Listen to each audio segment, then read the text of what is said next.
Hi guys, it's Miss Hope again with another part of our storytelling video series. So today I'm going to talk a little bit more about storytelling, like from last week. But this week I want to talk more about fictional storytelling. So last week I shared a couple of stories that were from my childhood and from my parents' childhood when they were kids.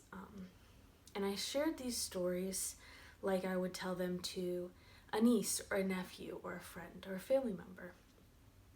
But often storytelling is used as a means of sharing stories that are not always true, but sometimes that could be fictional, or they could be moral stories where the whole point of the story is to try to get you to understand something. And the actual story is not as important as the meaning behind it. So today I'm going to kind of give an example of that by sharing a story called The Three Billy Goats with you. And then I'm going to break down this story into parts of a story. And we're going to go over how each part of the story is important for the end of the story, the message of the story. So, once upon a time, back when animals could talk, there were three boy goats called Billy Goats who would walk from their house up to the hill to eat thick green grass and get fat. Their last name was Gruff. To get to the hill, the three Billy Goats had to cross a bridge that went over a bubbling stream. Under that wooden bridge lived a big, hairy, ugly troll. He had big eyes and long teeth and a pointed nose, and he ate Billy Goats like they were popcorn. One spring day, the youngest Billy Goat, Gruff, came to the bridge. As soon as he walked to the bridge, his hoofs made a clippity-clop sound. Trip, trap, said the bridge. Who's stomping on my bridge? Yelled the troll. Oh, it's just me, said the littlest Billy Goat, Gruff. I'm just going over to eat the green grass on the hill and to make myself fat, he said the youngest Billy Goat, Gruff, in a wee voice.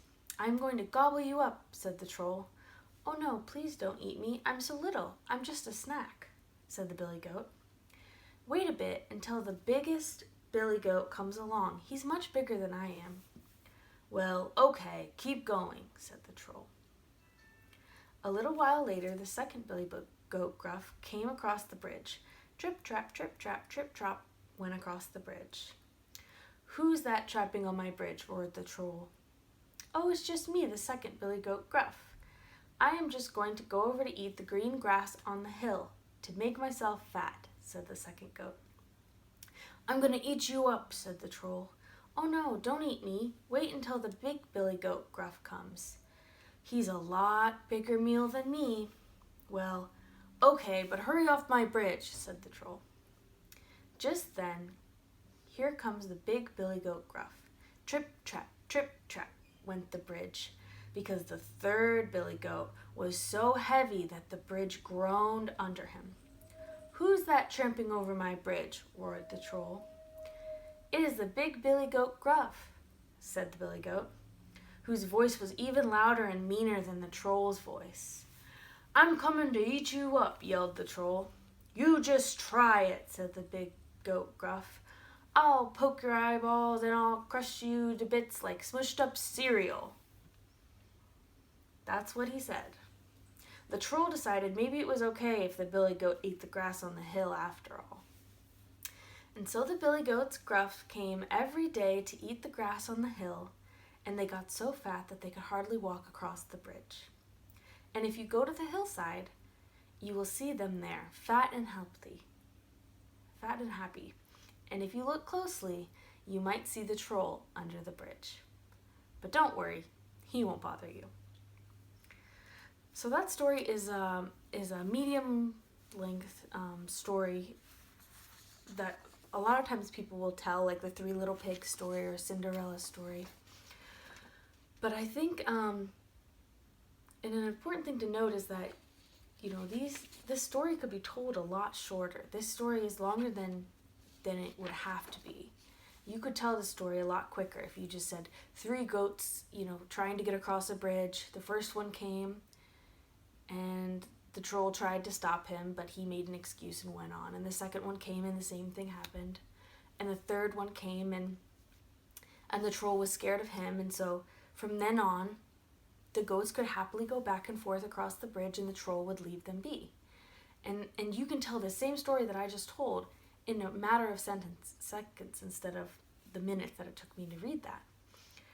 But it doesn't have the same weight or importance as the story that I did tell you. And that's because the first story that I read to you, the full story, is building slowly throughout the story. So we start out, and they give us the context of the story. They tell us about where the goats are trying to go to, where the goats come from, and the bridge that they have to get over. And that's the first building block to our story. So that's right here. It says base camp. How does the story start? So that would be, there's these 3 billy goats, Gruff, and their objective, they're trying to get to the green grass so they can eat, right? And then up here is the climb up the mountain. So what happens on the way to the high point of the story? So this would be our first billy goat trying to cross the bridge, and the troll, their interaction. And the second billy goat's interaction. And then right at the top here is the peak. So that's the most exciting point in the story. And if you think about the story I told you, the most exciting point is definitely the third billy goat, who ends up scaring the troll. So that would be the very top of a story. And then the climb down the mountain. What happens on the way to the bottom of the story? So this would be the end of our story, where it says, so the billy goats came every day to eat the grass on the hill, and they got so fat that they could hardly cross the bridge. So that's sort of like the ending part of our story. And then the new base camp. So this is like the completion of the story. How does the story end? What's different than it was at the beginning of our story? So the difference between the end of our story and the beginning of our story is, at the beginning of our story, the goats couldn't get across the bridge. And at the end of the story, the goats aren't afraid to cross the bridge anymore. And so this diagram can be helpful if you're wanting to tell a story, as well as if you're thinking about a story, because you can write your own story and create an imaginary story just like this using this track. So you can think of your base camp. Where does your story start? What do you want the setting of your story to be? And then you can add small challenges, things that are happening along the story, up until the peak of your story, the most exciting part of your story. And then you can finish your story by climbing down the mountain and explaining what happens at the end of the story. This is the part, like I said before, where we hear that the goats now, that the goats are so fat and they're happy in the grass on the hillside. And then you finish your story making sure to emphasize what's different from the beginning of your story. So now the goats are happy and they're able to cross the bridge without being afraid of the troll. And that's our entire story arc. And you can do this with any story in your life that you can think of. You can add these details to create that story arc. So last week, when I was explaining my story about when I was a kid and I happened to, my mom had baked this beautiful strawberry pie, and I was at the table trying to look at it, trying to see the pie, and then I accidentally sneezed on the pie. And so that would be the most exciting part of my story that I told last week. The very top of the mountain, right here, is Miss Hope, when she was a kid, sneezed on the strawberry pie, right?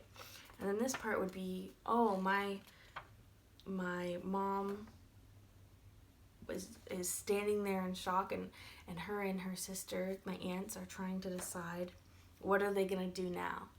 And at the end of the story, what's different from the beginning is now that this cheesecake has been sneezed on, they don't know whether or not that they can eat it or not anymore. So any story that you can think of, you can fit into this arc and make it into a great storytelling piece that you can share with other people. And that's really the most important thing I wanted to share with you guys today, is this handout, which is in the link in this video. You can click on it, download it, or print it on your computer, and you can use it yourself to create your own story. So I would encourage you to do that if you want to try your hand at storytelling. If you do end up using this or creating a story, I would love to hear it. And you can make a video and send it to my email or Miss Brenda's email in the description box below. That's all for today. See you guys next time.